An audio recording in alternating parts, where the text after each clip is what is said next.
Yo creo que lo que hay muchas veces es un humor que se emplea contra el adversario, sobre todo, ¿no? Lo que falta es un poco, creo, cierto espíritu deportivo. Yo creo que la percepción que teníamos de los pueblos sí que ha cambiado a raíz de la pandemia, sobre todo al principio, ¿no? Porque la gente que estaba en la ciudad, que muchas veces estaba en pisos pequeños y que tenía esa sensación de encierro, pues de pronto estaba en un espacio muy pequeño y lo que estaba fuera parecía muy peligroso, ¿no? Porque digamos que los grandes focos estaban donde había las grandes concentraciones de población. Y entonces muchas veces pensábamos de una forma un poco fantasiosa que si yo estuviera en el campo, pues mi confinamiento sería más cómodo, sería menos duro, menos difícil, ¿no?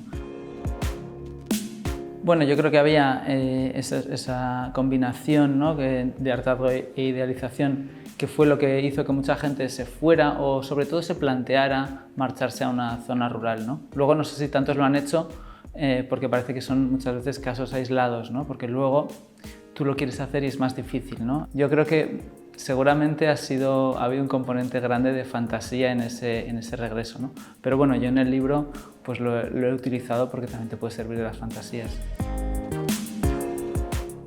Yo creo que muchas veces lo que sucedió con la pandemia, y lo vimos en todos los países y lo hemos visto también en las administraciones autonómicas, es que se empleaban medidas muy indiscriminadas, ¿no? Me parece que es comprensible porque no sabíamos bien cómo funcionaba, porque a veces parecía que de repente en este sitio no se extiende tanto, será por esta razón, y luego pues había un componente también de azar. Entonces yo creo que ha faltado un poco de finura en eso, pero creo que también era muy difícil y que es comprensible. Y eso ha ocurrido en muchas cosas, pero también seguramente ha pasado con el mundo rural, ¿no? Porque se pensaban hacer las medidas teniendo en cuenta pues, los sitios donde era más grave y también donde había más población y algo diseñado para solucionar el problema de más gente, ¿no?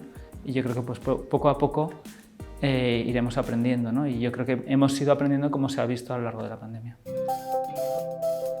Bueno, yo creo que hay muchas y todas se combinan y a mí me divierte mucho la sátira y admiro a muchos.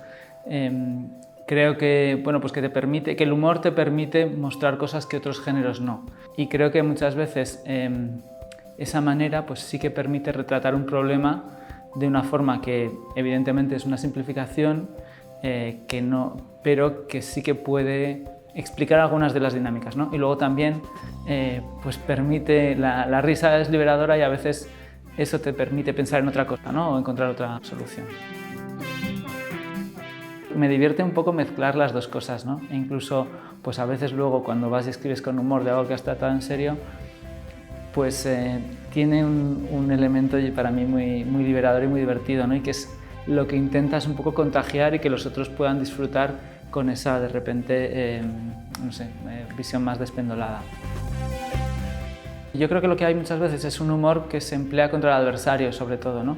Lo que falta es un poco, creo, cierto espíritu deportivo, en el sentido de que, pues, bueno, que el humor es entender que también te tienes que reír de ti mismo y que además muchas veces es que los chistes que son más graciosos son los que son sobre nosotros, ¿no? Porque los entendemos más y nos retratan, ¿no? Y creo que a partir de ahí ya pues, puedes también hacer la caricatura del otro, pero es, digamos, más fácil y quizá menos útil, ¿no? Yo creo que muchas veces lo que sucede en la discusión política es que el partidismo, no necesariamente digamos, en la opción del partido, sino la visión un poco sectaria lo coloniza todo, ¿no? Entonces, realmente no tienes pensamiento, sino que tienes sobre todo posicionamiento y de lo que se trata es de dónde estoy yo con respecto a esta cuestión, a este asunto, ¿no? Eso impide que hablemos de las cosas, porque estamos siempre mirando nuestra posición relativa y la posición de nuestra tribu y dónde nos tenemos que colocar nosotros. Entonces yo creo que eso es un poco empobrecedor. Y en el libro intento, pues, cuando me río de todo eso, en cierta manera romper esas líneas.